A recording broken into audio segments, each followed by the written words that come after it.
تو ناظرین السلام علیکم ورحمۃ اللہ وبرکاتہ۔ آج کا بیان حضرت شاکر علی نوری کا بیان رہے گا کہ ہم مسلمانوں کو صبح اٹھ کر سب سے پہلے کون سا کام کرنا چاہیے اور پورے دن کا کام ہمارا کون سا ہونا چاہیے جس سے آپ کی زندگی بہتر بن سکے۔ تو پورا بیان ضرور سنیں اور اس پر عمل بھی کریں۔ تو چلیے بیان شروع کرتے ہیں۔ ایسا کوئی دن نہیں جس میں ابن آدم کو صبح ہوئی اور اللہ نے اس پر 10 کام فرض نہ کیے۔ صبح ہوتے کتنے کام فرض نہ کیے ہوں؟ 10۔ پہلی چیز، جب سو کر اٹھے تو اللہ تعالیٰ کا کچھ نہ کچھ ذکر کرے، یہ پہلا کام اس کا۔ اور اس کی دلیل کیا ہے؟ تو قرآن شریف کی یہ عادت، یہ آیت کریمہ، وَسَبِّحْ بِحَمْدِ رَبِّكَ حِينَ تَقُومُ، یعنی اے بندے جب تو صبح اٹھے تو اپنے رب کی حمد کے ساتھ تسبیح کر لے۔ یعنی صبح اٹھ تو اٹھتے ہی پہلے اپنے رب کی حمد کے ساتھ تسبیح کر، یعنی الحمدللہ سبحان اللہ، اٹھتے ہی پہلے یہ کہے۔ نہ موبائل ڈھونڈ، نہ اخبار ڈھونڈ، نہ بیڑی ڈھونڈ، نہ سگریٹ ڈھونڈ۔ آنکھ کھلی جیسے ہی صبح ہوئی، زبان پر پہلے الحمدللہ سبحان اللہ یا سبحان اللہ و بحمدہ اپنی زبان سے کہو۔ یہ پہلا فرض۔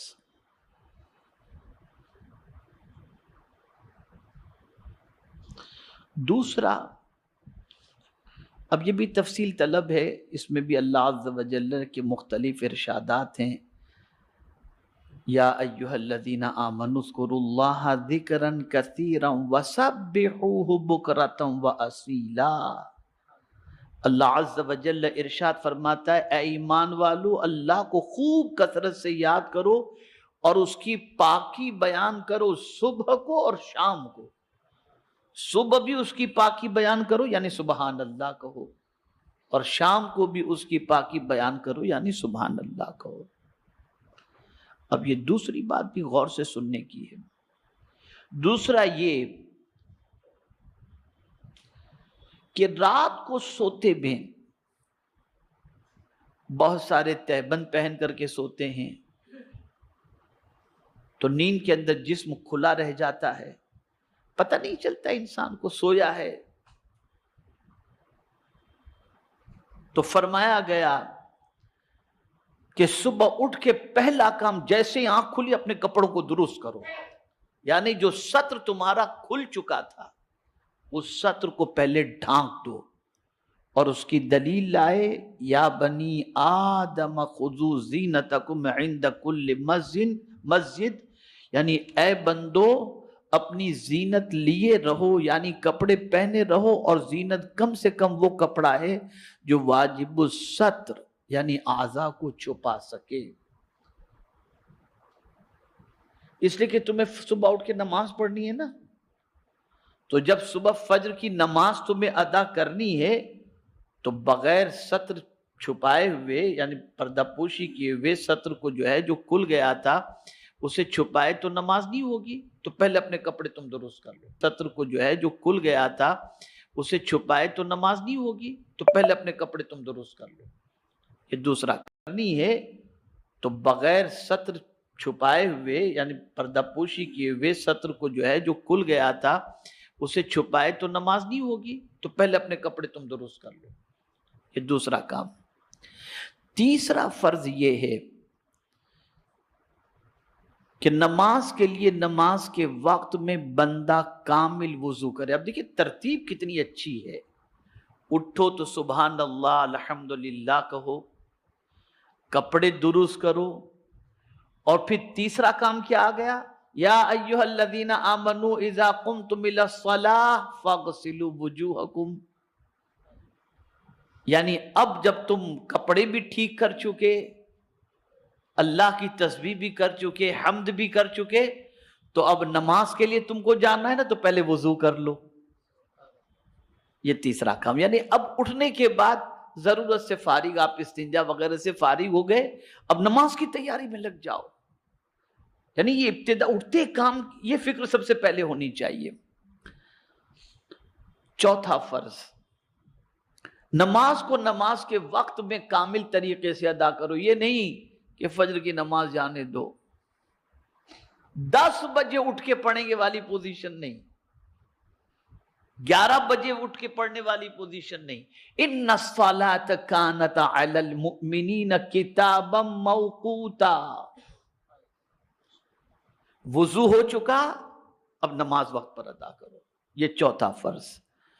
پانچواں فرض یہ ہے کہ رزق کے بارے میں کیے ہوئے وعدے الہی پر پرامن رہے، یعنی مطمئن اور بے فکر. اس کی دلیل یہ ارشاد ربانی ہے کہ فرماتا ہے وَمَا مِن دَابَّةٍ فِي الْأَرْضِ إِلَّا عَلَى اللَّهِ رِزْقُهَا. یعنی اب صبح اٹھ کے سوچے اب کیا ہوگا، کھانا ملے گا کہ نہیں، روزی ملے گی کہ نہیں، تو مطمئن ہو جائے. نماز بھی تو نے پڑھ لی بندے، وضو بھی تو نے کر لیا، اللہ کی تسبیح بھی تو نے کر لی، حمد بھی بجا لایا. اب جب تم ان چیزوں سے فارغ ہو چکے تو روزی کی زیادہ فکر مت کرنا، اس لیے کہ اللہ نے تیری روزی کا ذمہ لے لیا ہے. اور جب روزی کا ذمہ لے لیا تو میرے پیارے آقا صلی اللہ تعالی علیہ وسلم کے پیارے دیوانوں، اب اللہ کا نام لے کر کے تو نکل، بے فکر ہو کر نکل. اس نے وعدہ کیا ہے تو نکلے گا تجھے وہ روزی عطا فرما دے گا، اس لیے کہ اس نے تیرے رزق کا ذمہ. اب چھٹا فرض یہ ہے کہ اللہ کی تقسیم پر قناعت کرے. یعنی اب آپ نکلے تو آپ نے دیکھا کسی کو صبح دکان کھولتے ہی ہزاروں کا مال اس کا بک گیا، اور آپ کی شام تک کوئی کسٹمر آپ کے دکان پر نہیں آیا، تو آپ یہ سوچیں کہ یار مجھے اتنا کم اس کو اتنا زیادہ کیوں. تو اب اس پر دلیل آ رہی قرآن کی. اللہ اکبر. قرآن کہتا ہے نحن قسمنا بینہم معیشتہم فی الحیات الدنیا، یعنی ہم نے بندوں کے درمیان ان کی دنیاوی زندگی میں گزر بسر کی چیزیں بانٹ دی ہیں اپنی مشیت و حکمت سے، بعض کو بعض پر فضیلت دے دی.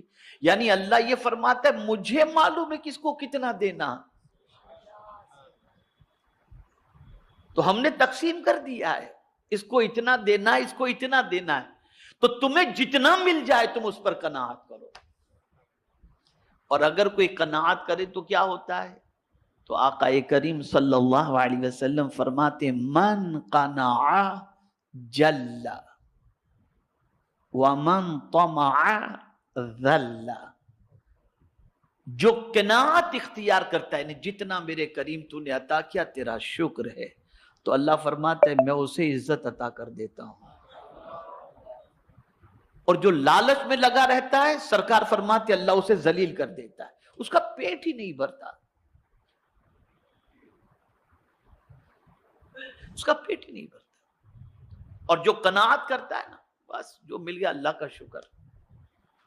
ساتواں فرض صبح اٹھ کر کے ہی جو ہے وہ یہ ہے کہ اللہ پر بھروسہ کرے.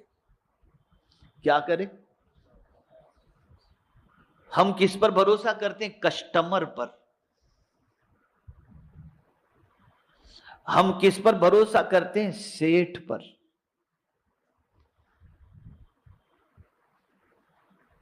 اور قرآن کہتا ہے اللہ پر بھروسہ کرو.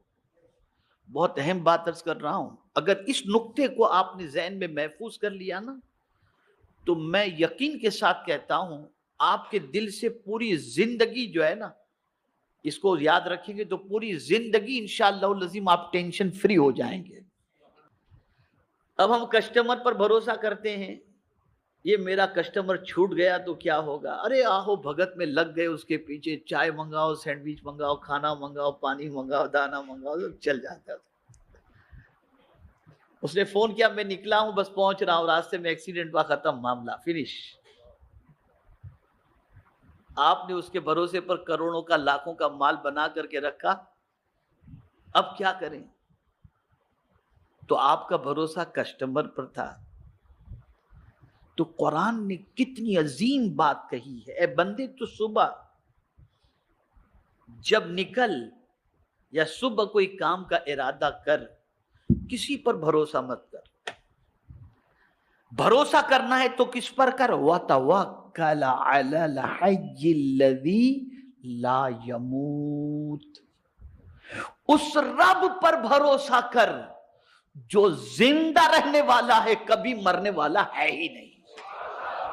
انسان مر جائے گا، کسٹمر مر جائے گا، دنیا ختم ہو جائے گی، لیکن مولا کی ذات باقی رہنے والی ذات ہے، اس لیے بندے تو اس پر بھروسہ کر۔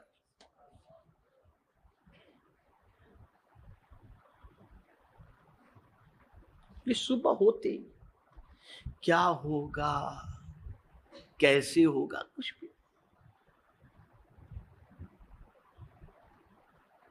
یہ صبح ہوتے ہی ہمارے اوپر اللہ عز و جل لازم کر رہا ہے کہ ہم اس پر بھروسہ کریں۔ وَتَوَكَّلَ عَلَى الْحَيِّ الَّذِي لَا يَمُوتُ۔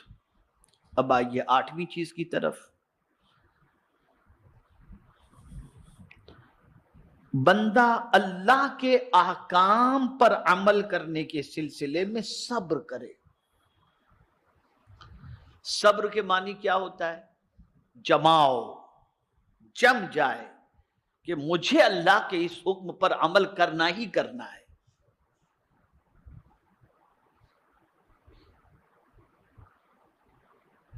عام طور پر بندہ سوچتا ہے کہ جھوٹ بولوں گا تو دھندا چلے گا، یار اگر تھوڑا سا یوں بول دوں گا تو کام چل جائے گا، اور وہیں اللہ کے حکم سے بندہ پھسل جاتا ہے، بجاوری نہیں کر پاتا۔ لیکن قرآن کہتا ہے فاصبر لحکم ربک، یعنی اے بندے اپنے رب کے حکم کی تعمیل کے لیے برداشت کر، یعنی بندے تو برداشت کر لے، نہیں مجھے تو میرے رب کے حکم پر ہی عمل کرنا ہے، ختم ہو گئی بات، ملنا ہوگا اتنا ملے گا، دینے والی ذات اللہ کی ہے، میں کیوں جھوٹ بول کر کے اپنی آخرت کو برباد کروں؟ جم جاؤ اس کے اوپر، یہ تمہارے اوپر فرض ہے، اٹھتے ہی فرض بن جاتا ہے۔ اس لیے کہ اللہ کے حکم پر عمل کرنے سے اگر کوئی روکتا ہے تو وہ شیطان روکتا ہے اور وہ نفس روکتا ہے۔ تو ناظرین، بیان اگر اچھا لگے تو ضرور ویڈیو کو لائک کرے، اور ہمارے چینل پر اگر نئے ہیں تو ضرور سبسکرائب کرے، اور اللہ سے دعا کرے کہ اللہ ہمیں نیک عمل کرنے کی توفیق عطا فرمائے، ہر بلا مصیبتوں سے، پریشانیوں سے، آفتوں سے، بیماریوں سے حفاظت فرمائے، خوب نیک عمل کرنے کی توفیق عطا فرمائے۔ تو ناظرین، ملتے ہیں اگلی ویڈیو میں، تب تک کے لیے السلام علیکم ورحمۃ اللہ وبرکاتہ۔ سبسکرائب کیجئے ہمارے چینل ذکر رسول کو اور بیل آئیکن کو پریس کیجئے، جس سے آپ کو ہمارے نیو ویڈیو کی نوٹیفیکیشن ملتی رہے۔ ویڈیو اچھی لگے تو ہمارے ویڈیو کو لائک کریں اور ہمارے چینل کو سبسکرائب کریں۔